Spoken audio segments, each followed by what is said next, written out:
નમસ્કાર, આપ જોઈ રહ્યા છો સ્પાર્ક ટુડે ન્યૂઝ. વડોદરા મહાનગરપાલિકાની સામાન્ય સભામાં વોર્ડ નંબર 1ના અપક્ષ કાઉન્સિલર હરીશ પટેલ દ્વારા પણ રજૂઆત કરવામાં આવી હતી.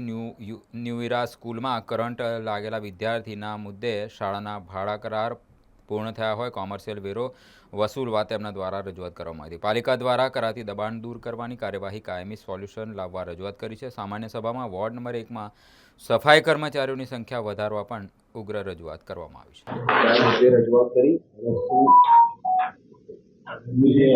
આજે વોર્ડ નંબર 1ની અંદર થોડા દિવસ પહેલા જે બનાવ બન્યો હતો, અમારા વિસ્તારનો જે ઉભરતો સિતારો ન્યૂ ઇરા સ્કૂલમાં એનો જીવ ગયો હતો.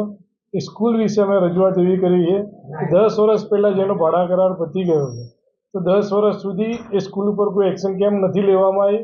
અત્યાર સુધી એનો જે વેરો છે કોમર્શિયલ ગણીને વ્યાજ સાથે વસૂલ કરવામાં આવે એવી અમારી માગણી છે. અને સ્કૂલ વેરો ના ભરતી હોય તો સામાન્ય માણસની મકાનોની દુકાનો સીલ મારો તો સ્કૂલને પણ સીલ મારવું જોઈએ અને સ્કૂલની બહાર ઢોલ નગારા સાથે વેરાની વસૂલાત કરવી જોઈએ. છેલ્લા કંઈ ના હોય તો જે ઢોલ નગારાનો ખર્ચો પણ અમે પોતે ચૂકવીશું એવી અમે આજે રજૂઆત કરી છે.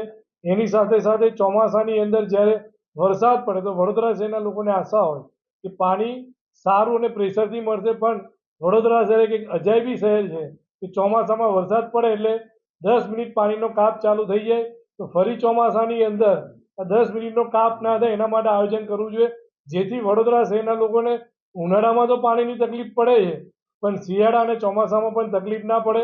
એની સાથે સાથે જે દબાણની વાત છે કે વડોદરા શહેરની અંદર દબાણની જે કામગીરી કરવામાં આવે છે, દબાણ દૂર કરવામાં આવે, 5 મિનિટ કાં તો 1-2 કલાકની અંદર પાછળ દબાણ થઈ જાય છે, તો ખરેખર દબાણની ટીમને બંધ કરવામાં આવે, જેથી વડોદરા શહેરના લોકોના દબાણની પાછળના જે ખર્ચો છે એ બંધ થાય. કારણ કે પરમેનન્ટ સોલ્યુશન આવતું નથી અને દબાણની ટીમની પાછળ કરોડો રૂપિયા ખર્ચવામાં આવે છે.